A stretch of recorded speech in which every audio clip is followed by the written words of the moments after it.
السلام علیکم۔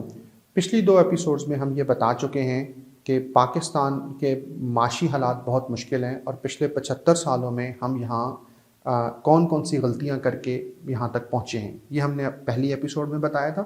دوسری ایپیسوڈ میں ہم نے یہ بات کی تھی کہ پاکستان اگر دیوالیہ ہوتا ہے تو کیا ہوگا، لیکن ہم نے یہ بات بہت کلیئر کر کے بتائی تھی کہ میری اپنی ریسرچ کے مطابق ایسے کوئی چیز نہیں ہے کہ جس سے ہم دیوالیہ ہوں یا ہم ڈیفالٹ کریں۔ اصل بات، امپورٹنٹ بات یہ ہے کہ ہم دیوالیہ ہوں یا دیوالیہ نہ ہوں، اکانومی آف پاکستان مشکل معاشی حالات میں موجود ہے اور اس سے ہمیں نکلنا ہے۔ آج کی ایپیسوڈ میں ہم یہ بات کریں گے کہ ہمیں اس سے نکلنے کے لیے کرنا کیا ہے۔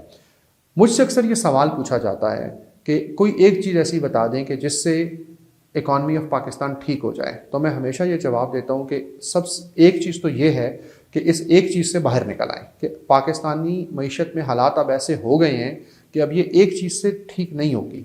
لیکن میں آپ کو یہ بڑا امپورٹنٹ کیٹیگوریکلی کلیئر کر کے بتا سکتا ہوں کہ سب سے اہم ترین چیز کیا ہو سکتی ہے، پریورٹی میں اگر رکھیں تو سب سے اہم ترین چیز کیا ہو سکتی ہے۔ ایز این اکانومسٹ میرا یہ خیال ہے کہ سب سے اہم ترین چیز یہ ہے کہ ہم اپنا مائنڈ سیٹ ایسا بنائیں کہ جس سے اکانومی ترقی کرے۔ وہ مائنڈ سیٹ کیسے ہیلپ کرتا ہے اکانومی کو گرو کرانے میں، اکانومی کو ڈیولپ کرانے میں، وہ آج کی اس ایپیسوڈ کا ڈسکشن ہے۔ دیکھیے، تاریخ استاد ہے، ہم ہسٹری سے بہت کچھ سیکھتے ہیں۔ اگر ہم دور نہ جائیں تو ہم صرف ایشیا کے ممالک دیکھ لیں تو پچھلے 50-60 سالوں میں ہمارے سامنے ایشیا کے کم از کم 10 ممالک ایسے ہیں کہ جنہوں نے اپنا ترقی کا سفر بہت کامیابی سے طے کیا ہے۔ ہم نے ہوتے دیکھا ہے، ہم نے ہوتے دیکھا سے مراد یہ ہے کہ جو جب سے پاکستان معرض وجود میں آیا ہے تب سے لے کے، مثال کے طور پہ 1950 کی دہائی میں دیکھیں تو ہم نے جاپان ترقی کرتے دیکھا ہے۔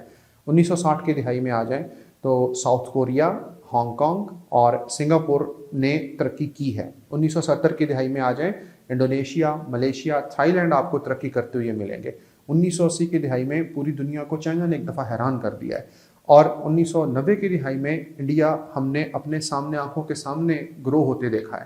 اور آج کل مور ریسنٹلی اگر آپ آ جاتے ہیں تو 2000 والی یا 2010 والی دہائی میں بنگلہ دیش اور ویتنام ہمارا کلب چھوڑ چکے ہیں۔ پہلے ہم اپنے آپ کو ان سے کمپیریزن کرتے تھے کہ وہ ہم سے پیچھے ہیں، آج کل ہم اپنے آپ کو ان سے بھی کمپیریزن نہیں کرتے۔ ان سب ممالک نے مختلف پالیسیز کو اڈاپٹ کرتے ہوئے ترقی کی ہے۔ ایسا نہیں ہے کہ سب ممالک کسی ایک ہی پالیسی پہ چلے ہیں، ہر کنٹری کی کوئی اپنی پالیسی تھی۔ مثال کے طور پہ انڈونیشیا کو اگر ہم دیکھ لیں تو وہ بالکل ایک سنگل سیکٹر لیڈ اکانومی تھا، اور اگر ہم ملیشیا کو دیکھ لیں تو وہ ڈوئل اکانومی پہ چلا ہے۔ ڈوئل اکانومی سے مراد یہ ہے کہ اس نے جو مڈ مینوفیکچرنگ چیزوں کو اس نے امپورٹ کیا، وہاں سے وہ چیز پروڈیوس کی اور اس کے بعد اس نے ایکسپورٹ کر دیا اس کو۔ چائنا کو دیکھ لیں تو چائنا ایک اور ماڈل سے اس نے گرو کیا۔ آپ ساؤتھ کوریا کو دیکھتے ہیں تو اس نے پوری طریقے سے ایکسپورٹس اورینٹڈ اکانومی وہ لے کے چلا ہے۔ اور اگر آپ ان کی لیڈرشپ کو دیکھتے ہیں تو لیڈرشپ بڑی ڈائیورسیفائڈ لیڈرشپ آپ کو ملے گی۔ آپ کو ملے گا کہ اس میں آرمی جرنیلز بھی تھے، آپ کو ملے گا اس میں ٹیکنوکریٹس بھی تھے، آپ کو ملے گا کہ اس میں پولیٹیشنز بھی تھے، آپ کو ملے گا کہ یہ سوشلسٹ پارٹی سے بھی تعلق رکھنے والے تھے، مثال کے طور پہ چائنا والے لوگ۔ لیکن سب کا فوکس ایک تھا، وہ فوکس یہ تھا کہ انہوں نے اکانومی کو گرو کرانا ہے۔ مثال کے طور پہ ساؤتھ کوریا کے جو پریزیڈنٹ تھے جنرل پارک نے کہا تھا کہ یار دیکھو، میرا کام ہے کہ میں ڈیفنس کو لک آفٹر کروں، لیکن ساتھ ساتھ بحیثیت صدر میرا یہ بھی کام ہے کہ میرا اکانومی گرو کرے۔ اس کے بعد انہوں نے کیا کیا کہ انہوں نے ایک بڑا فل فلیج اکنامک کا ایک پلان لانچ کیا اور اس اکنامک پلان کو چلایا۔ انہوں نے ایکسپورٹس کمیٹیز بنائیں، انہوں نے ایکسچینج ریٹ کو ڈیپریشیٹ ہونے دیا، انہوں نے انڈسٹری کو ڈیولپ کیا، انہوں نے سارے کام کیا، لیکن پوری فوکس کے ساتھ 15-20 سال انہوں نے اس چیز کے اوپر لگائے، اور اس کے بعد ان کی اکانومی نے گرو کرنا شروع کیا۔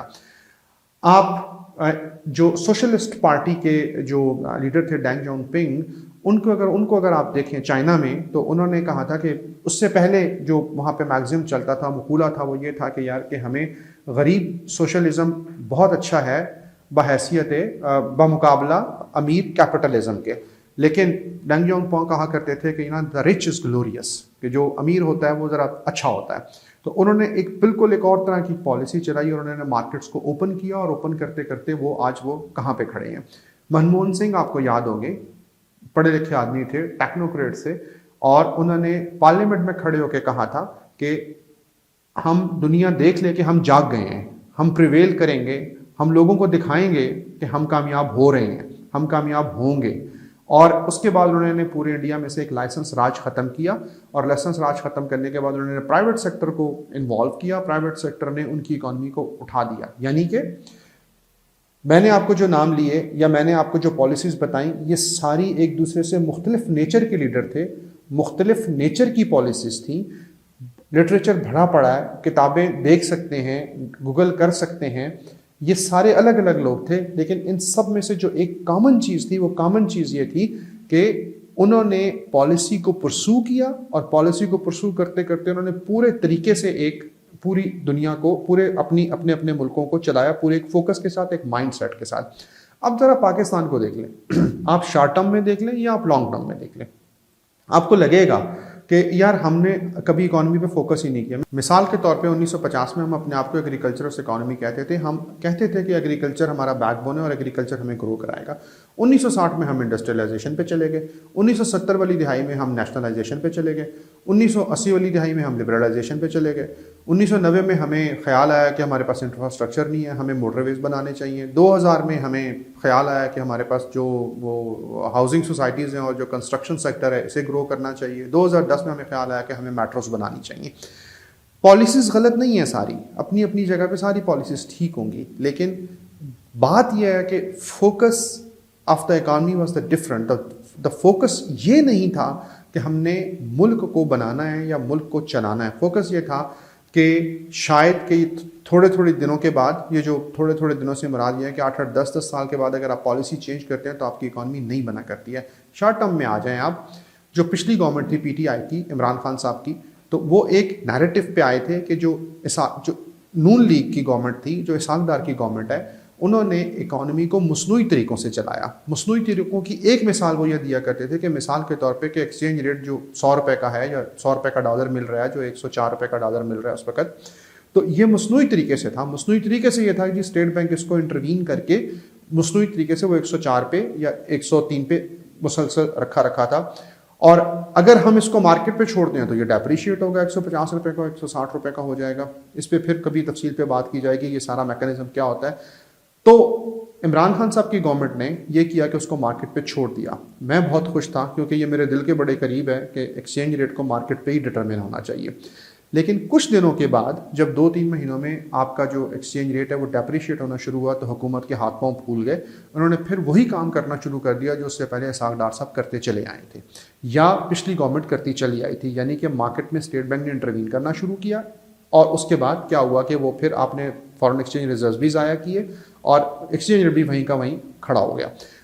مطلب کہنے کا یہ ہے کہ آپ کو جب بھی آپ کو پالیسی لے کے آتے ہیں تو آپ کو ایک بڑا دل چاہیے ہوتا ہے. بڑا دل اور بڑا فوکس، بڑا مائنڈ سیٹ آپ کو گروتھ کی طرف یا گرومنگ کی طرف لے کے جاتا ہوتا ہے. آپ ریسنٹ گورنمنٹ کو دیکھ لیں، آپ کو سب کو یاد ہوگا کہ آتے ساتھ ایک مفتاح اسماعیل صاحب نے ایک ڈسکشن شروع کی تھی کہ جی مشکل معاشی فیصلے کریں گے تو مشکل معاشی فیصلے ہمیں یہاں پہ لے جائیں گے، اگر ہم مشکل معاشی فیصلے نہیں کریں گے تو ہم ڈیفالٹ کر جائیں گے، اگر مشکل معاشی فیصلے. تو وہ یہ ایک بڑا مشہور ٹرم تھی مشکل معاشی فیصلے. تو جب وہ ہو گیا اور اس کے بعد آئی ایم ایف بھی آ گیا، جب آئی ایم ایف آ گیا ہمیں بریتھ ٹیکنگ سپیس مل گئی. اب بریتھ ٹیکنگ سپیس کو ہم نے یوٹیلائز اس طرح سے کرنا تھا کہ ہم اس میں اپنی کو پالیسی سیٹ کر کے ہم کسی اچھی طرف جائیں. ایک اچانک کیا ہوا کہ گورنمنٹ ایک الیکشن موڈ میں چلی گئی اور وہ مشکل معاشی فیصلے پیچھے رہ گئے. تو وہ مشکل معاشی فیصلوں کی ہم نے صرف کاسٹ برداشت کی ہے. آج پھر ہم اسی جگہ پہ کھڑے ہیں کہ جو ہم 6 مہینے پہلے یا سال پہلے ڈسکشن کر رہے تھے کہ ملک ڈیفالٹ ہونے جا رہا ہے، ملک ڈیفالٹ ہونے نہیں جا رہا ہے. تو میرا پوائنٹ یہ ہے اس وقت یہ کہنے کا کہ جو سب سے اہم ترین چیز ہوگی وہ یہ ہوگی کہ اگر ہم ہماری قیادت کا مائنڈ سیٹ یہ بن جائے کہ اکانومی کو ہم نے گرو کرانا ہے، اور اس پورے مائنڈ سیٹ میں آپ اس مائنڈ سیٹ کو چارٹر آف اکانومی کا نام دے دیں، آپ اس مائنڈ سیٹ کو پولیٹیکل کیپٹل کا نام دے دیں، آپ اس مائنڈ سیٹ کو کوئی بھی نام دے دیں، لیکن وہ مائنڈ سیٹ ہی آپ کو اٹھا کے لے کے جائے گا. وہ مائنڈ سیٹ ہمیں کیا چیز پرووائڈ کرتا ہے، کیسا انوائرمنٹ پرووائڈ کرتا ہے، اس انوائرمنٹ میں اکانومی کیسے گرو کرتی ہے. یہ ایک لمبی ڈسکشن ہے، اس میں بہت لمبی باتیں ہیں، تو وہ ہم اگلی ایپیسوڈ میں آپ کے ساتھ ڈسکس کریں گے. اس وقت تک یہاں تک کافی ہے، تب تک کے لیے اللہ حافظ.